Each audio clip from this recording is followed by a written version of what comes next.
Hello, hello, and welcome back to the Illegal Pancakes Podcast. The only podcast on the internet where we just, sometimes take breaks and just don't do anything forever. And then sometimes we make a Castlevania review and it takes like 2 weeks for us to put it out because Sony Vegas keeps crashing. So when we do finally put it out, it's in the smallest resolution possible and it just looks ugly and half the word Castlevania is cut off. But you know what? The important thing is that you can forgive us. Yeah. So speaking of that, if you've watched our Season 4 review of the Castlevania Netflix series, you probably remember that we mentioned talking about where they would bring the series moving forward, since it was very clear that Trevor Belmont and company's story had kind of ended, and that with Season 5 that Netflix was... I don't remember if they said going in, before right as the series, or Season 4 got released, if they were going to, what they were planning on doing, but... I think they announced before Season 4 that Season 4 would be the last, but that there would be a vague spin-off. It would be in the same series, but it wouldn't be related to those characters, and I think during Netflix's Geek Week or Geekend or something like that, they announced what their plans were for Castlevania. Yep. So for Season 5, Netflix Castlevania will be moving on to the Richter Belmont era of Castlevania in the 1790s, set during the backdrop of the French Revolution. Now, Robbie, this might be an unfair question to ask of you, since compared to me, you've had very less time put into Symphony of the Night, and I doubt you've played Rondo of Blood at all, but can you tell me what either of those two games have to do with the French Revolution? I'm going to go ahead and say nothing. Correct. I mean, I haven't played Rondo of Blood, but Symphony of the Night definitely has nothing to do with the French Revolution. Yeah, so this is the thing that's kind of got me a bit miffed, because if I know one thing about Romanians, they don't really, they wouldn't have given a crap about the French Revolution at the time. Let alone Transylvania. I think they were having trouble with the Hungarians. So, are they bringing the Transylvania to the French Revolution, or is the French Revolution coming to Transylvania? I don't know. So, that seems kind of weird. But it kind of made sense to me that they would decide to go with Richter, because he's a very popular Belmont. I would say he's a bit overrated. That's kind of beside the point. And then, of course, Symphony of the Night, bringing Alucard back. So, I don't know. I guess they saw it as a win-win, and that's where they decided to go. Yeah, and I think I said in one of the very, very early reviews or podcasts we did for Castlevania that I thought it'd be kind of cool, or I thought it would be reasonable for them to try to do Symphony of the Night or something along those lines, just because that is, I think Symphony of the Night is the highest regarded Castlevania game next to maybe the first. So it makes sense that they're doing this. It's just, what's the story going to be, you know? Because last time we saw Dracula, he was being a very nice boy at a hotel with his wife. And if you've played Symphony of the Night, he's not really a nice boy. And he's definitely not with his wife anymore. Oh, he's definitely not a nice boy in Rondo either. So yeah, really the story behind that is that Richter's girlfriend and a bunch of other maidens get abducted because they're being sacrificed to resurrect Dracula. Not so nice. And then Symphony of the Night, Alucard wakes up and then he kind of finds out that Dracula is being resurrected. Very, very basic stories. There's not much they could really have done to work with those, so I guess it makes sense that they brought in another historical event to kind of tie it to. Frame. Yeah, but I don't know why they decided to go with the French Revolution, or if they're just saying, oh, it's set during the French Revolution, because 1792, that was in the middle of the French Revolution. Good job, journalist. All right, Mr. Smart Reporter, showing off. Figured out how to work the Google on the internet machine. Yeah. So do you think it's just going to be a bunch of vampires are going to be oh, now we have France, and we're going to cut off people's head. It's going to be interesting. Yeah, I don't know what they're planning to do, really. Do But you think this is the step in building the Super Smash Bros. Cinematic universe? You've seen that meme, right? About they made a Pokemon movie and then a Sonic movie, and then since Richter's in Smash Bros, they could tie him over as well. well, I mean, they skipped over Simon Belmont. Yeah, that's true. Hey, Yeah. do you think Simon will be in this though? Like he might be in it as like an old man. He'd be like, "Oh, Richter, you're such a hot-headed boy." He'd be like 120. No, Would I he? kid you Guess that not. would He'd make be sense. 120, yeah. Mm-hmm. Because he was like in his early 20s in like 1691. So yeah, he'd be like Mm-hmm. 120 by the time of that game. I don't know. Yeah, but Simon is he's still Richter's dad though, isn't he? No. No. Been through this. Yeah, It's we not even have. his Sorry, I'm reading the grandpa. wiki right here. It says descendant of Simon Belmont and Juste Belmont. I was thinking Juste Belmont was his mom. No, Juste is That's not how it works. Juste is a guy. You probably Yeah, can't tell sorry, from I his just haven't- picture, but yeah, Juste is a guy. Nope, I cannot tell from the picture. My bad. Oh, jeez. This is the best podcast ever, guys. I ain't crazy, and I ain't a guy. The name's... Juste Belmont. I'm your new coach. Yeah. No. So Juste is Simon's grandson, and then I assume Richter is probably Juste's son or maybe grandson. Yeah. They don't. That's not really clear. But before season 1 came out, we were gonna kind of speculate on where the series was gonna go after season 4 because we kind of knew it was gonna end, or yeah, like the Trevor Belmont thing was gonna end. So I kind of texted Robbie, like, oh, here's 4 ways that I could see this series going, and Richter Belmont was one of them, probably the top one. And really, the reason I gave him at the time was, because Alucard. Mm-hmm. That pretty much sums it up. Do you think there's going to be any other vampire characters from the show that'll return, like the Striga and her girlfriend? Yeah, that's possible. Do you think they're going to take anything from Castlevania Puzzle Encore of the Night? No. He did appear in that. No, because that's just like that was like a spin-off of Symphony of the Night, or a remake, like a puzzle game remake of Symphony of the Night. It was kind of weird. All right. Do you have anything else to say, or is that pretty much everything? Oh, I wanted Do we to know go. when the release date is for this show? No, we don't. Okay. I wanted to go into like my 3 other things. I don't know if you. Oh, do you want to? Yeah, let's do it. Let's do it. Do you have time? Yeah, I've got time. Okay. So yeah, I was just gonna go through those one at a time, kind of talk about them real quick. Mm-hmm. Okay. So you have the 3 others that I kind of thought like the ways they could go. So obviously one of them would have been Simon Belmont, because he's like another very popular character. He was the first Belmont that everybody got to play as. He had 2 games of his own, Castlevania and then Castlevania 2 Simon's Quest. The way that I think they could have done that is that it would have been set during Simon's Quest, and then the original Castlevania could have been seen in like flashbacks. So there'd be a bit more to work with. Yeah, there'd be a bit more to work with Castlevania 2, because there's more of a, it's more than just him going to the castle to defeat Dracula and whatnot. Mm-hmm. Second probably would have been the chronological choice, which would be Christopher Belmont in the 1570s. He also got 2 games of his own, kind of set like 15 years apart. And oddly enough, he had a comic book series based on him called The Belmont Legacy. It was kind of a retelling of like an American, or was it like a manga? I'm pretty sure it was an American comic. It changed things up a bit. It's like it was a retelling of his first game, Castlevania The Adventure, on Game Boy, which is regarded as one of the worst games in the series.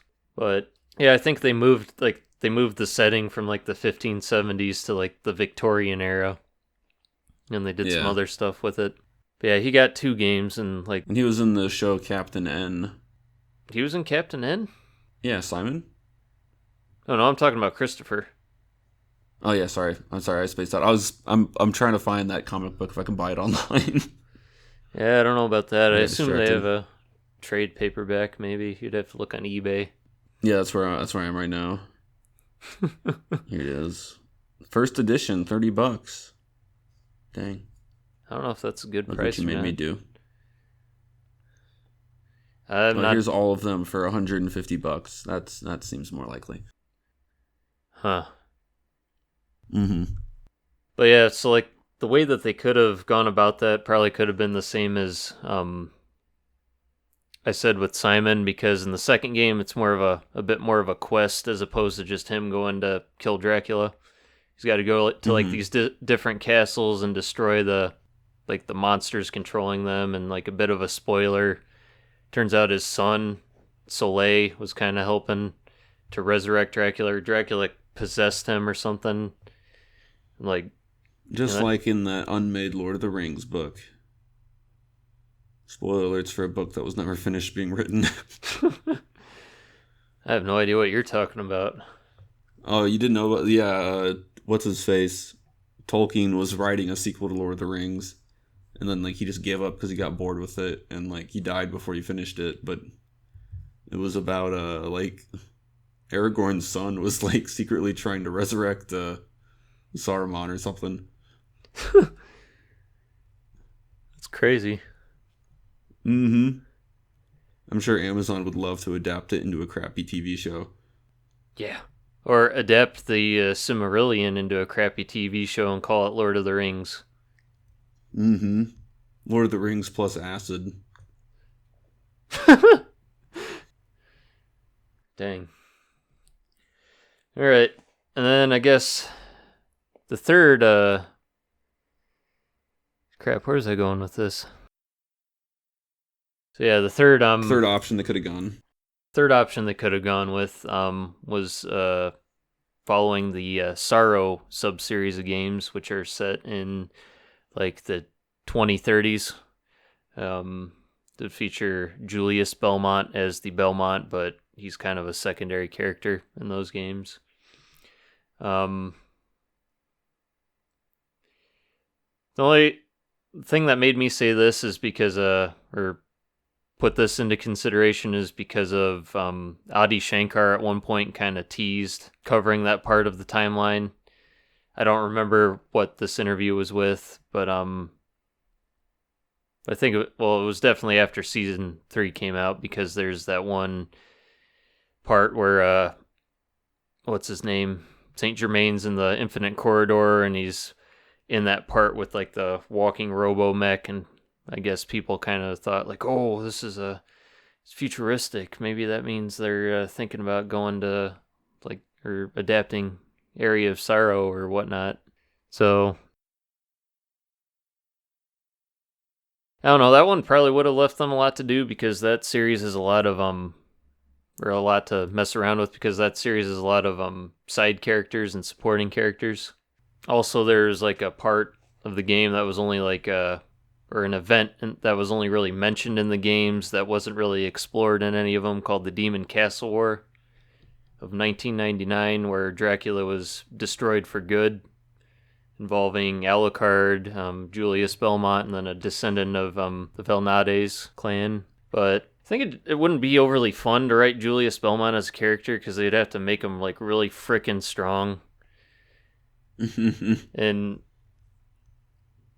yeah, and then like, wow, I'm having a really bad brain fart. I should have made notes. Damn me. Yeah, it's okay. Yeah, I should have made notes too. I'm sorry. Oh no, you're good. This is my thing. Oh, I'm not apologizing to you. Oh, okay. Yeah. But yeah, like, I still think it would have been fun for them to visit that part of the timeline, or really any of these I mentioned. I really don't know what's still on the table. If since they're jumping from Trevor to Richter, if they want to go back and explore Simon Belmont and Christopher Belmont, or Lord knows why they would do this, Juste. But I don't know. It's like, I'm kind of curious how many seasons they're going to get out of this new part, whatever. If Yeah, they're even it'll gonna... be interesting if they try to do 4 seasons for each different time frame, or just how long is this show gonna last? Yeah, I don't see how they could get like more than one season out of Rondo of Blood or Symphony of the Night each. Yeah, I mean, both games are set 5 years apart. yeah, and I mean, like the first 4 seasons of Castlevania aren't super faithful to the games by any means, No. but like it's still kind of there. I mean, Castlevania 3 is about Trevor having issues with the church. Well, he's hired by the church to go kill Dracula, and then he does with Sypha and Alucard, and then you have what's it called, Curse of Darkness, where Isaac is trying to resurrect Dracula, and those are all sort of things you see in the show. So like it's clear to see how they're inspired, but I don't know. I feel like this new season just might be totally new stuff. Some of the same characters will be back, but I don't know if they're going to take any inspiration from the games at all. So Aside from that. So you're saying Castlevania in name only? Pretty much. Maybe in spirit, like following from the previous series or seasons. Yeah. Yeah, I get what you're saying, because I think a lot of people got introduced to the series through the Netflix show, and I don't know, it's kind of abundant because there are not as many people as miffed by, certain elements of the story as, I am. It's clear, they jumped on board with anime, which I mean, I have no problem with. Kind of like the people who jumped on board with Doom after 2016 came out. Yeah. I don't know. At least Doom 2016 was a game. Yeah. Right, yeah, that's pretty much all I had. Yep. Wow. Let's see. I'm trying to figure out who the director is of the new show, because what's his name? Adi Shankar is out. Yeah, I know Kevin Cold is the name that was mentioned. I forget if he was previously attached to the series. Yeah. All right, let's do a quick IMDb search. You can do it at home with us. Kevin Coldroy. Oh, okay, that works. IMDb. Kevin Conroy. It's Kevin Cold with, it's like Kolde. Oh, there it is. I see him. So he's been the producer of Castlevania. Okay. Mm-hmm. He was the producer for Adventure Time as well. That's kind of funny, actually. Oh, yeah, that makes sense, because isn't Frederator tied to the Castlevania series? Probably. The production company? Okay, yeah. Mm-hmm. So I know they did, or they were involved with Adventure Time some way. Mm-hmm. I don't get why this is so hard to find. There was like 1 million articles over it last week. Which specific article are you looking for? I'm just looking for the one that said who the director was. The one you sent me? Oh, here it is. It's Sam Dietz. So Kevin Cold is still producing it. Sam Dietz is the director. Okay. Sam Dietz. Yeah, I'm pretty sure he was tied to... So he was an animator for Castlevania.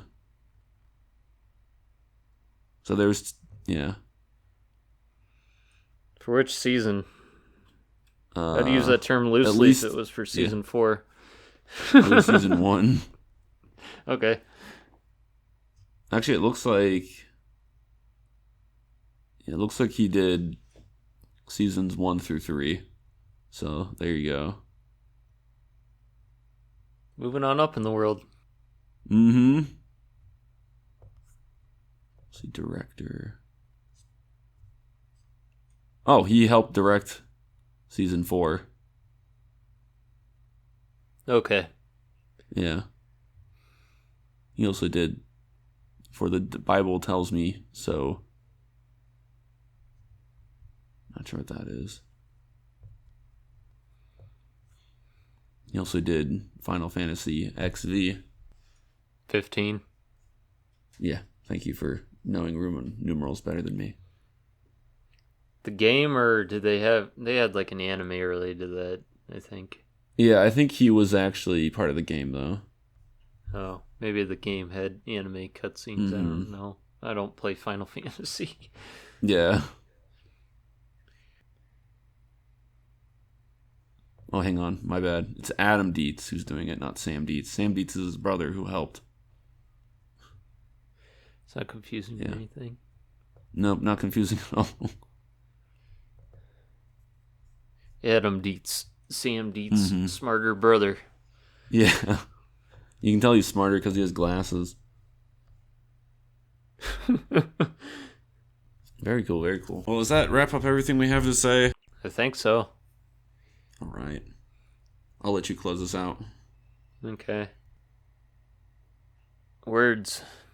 All right, so that's pretty much that's pretty much all we had to say on that. We're looking forward to hearing more about the new season as well, they tell us more about it. So we're probably going to have a bit of a hiatus on Netflix Castlevania for the time being.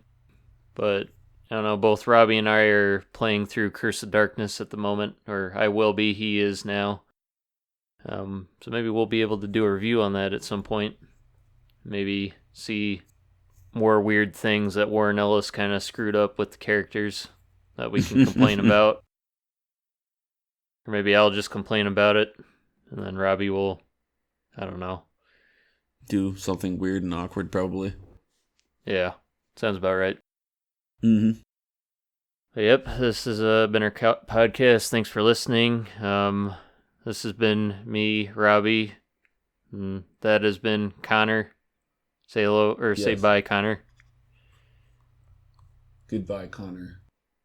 All right. Bye. Bye.